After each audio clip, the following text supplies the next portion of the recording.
ولينا السلام عليكم ورحمة الله وبركاته. برتوتا مدرسة صباح كيستي برنوتا قف سونتان أمر الدنيا ديني والديجر أكنما بيجروتي وان هدو أرجو دندنيا وان هدو بتشو دندنيا وان تيف فكنيا في ما نخنا أما مليانة تكام بتمي ما قال في نين أنا برايو تي كم بتمي جتشو أنا ندرتي مليانة تك تطلعوا خنا وجه مليانة تك في تجرا ما لسه نجتشو بربادة أكم مدرسة خنا توري مسين مدرسة خنا تاتر nama shanfaa taanee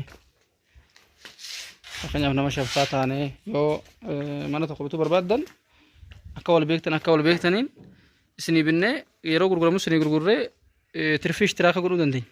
Nama takkaan kophaa yoo sodaate namni hundi bala malamas humni dhibbaa shantamas humni dhibbaas walitti baasa humni dhibbaa yoo walitti baasa namni shan humni dhibba shanii nama lafni tokkos ganna jira asuma garna fagoomti.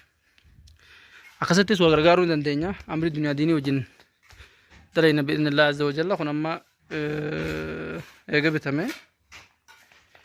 ji'uma tokko yoo ta'e amma miliyoonaaf kuma dhibba lamaan baasa alla qalli jechuudha. Kun bu'aa miti waan akkasii kanallee itti isinii dhaabachuu kan dandeenyu ta'uu isin beeksifna inshaallah akka wal beeytaniin nama shaniin nama kudhaniin waa walitti bubbuuftanii mana nuu butaa yoo jettan illee darsii qaraasisuu qofaarra gatteenye irra waan ta'eef bu'aa keessatti ishtiraaka nu gootanii kan nama tokkotti kanaaf jaheessaa nu gootanii yoo shan nama shan taatanii bittan jaheessaa nu gootanii akkasii isinii naggaduu karaa qulqulluudhaan shakkii takka malee isinii naggaduu ni dandeenya akka madrasaa sabaahitti lafas barbaaddan manas barbaaddan isinii naggannee birrii keessan kaa'urra bu'aa bareedaa irraa argattanii itti gammaddu jennee yaannaa. Akkasumas warra kitaaba nan barreesse kitaaba akka tajriidaa kana nurraa bitaa taa'ee jira garmaleedha. Warra lakkoofsa keenya barbaaddan akka shakkiin sinirra hin jiraate kana ka barreesse ana obboleessa keessan Muhammad Sabaash Sa'iidi. Lakkoofsi sinirra nu dubbistan immoo kam haa ta'u beektu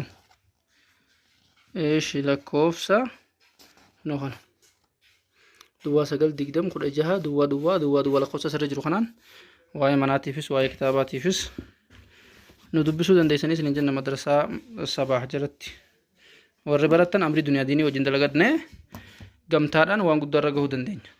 Dhuunfaan namni tokko mana 100 yookiin 200 bitachuun ni ulfaata. Nama 5-6 ta'anii yoo bitan garuu bu'aa bareedaa irraa argatu gamtaadhaan amanamummaadhaan jechuudha. Ana obboleessa keessan Muhammad Sabaash Sa'iidi. Assalaamu alaykum.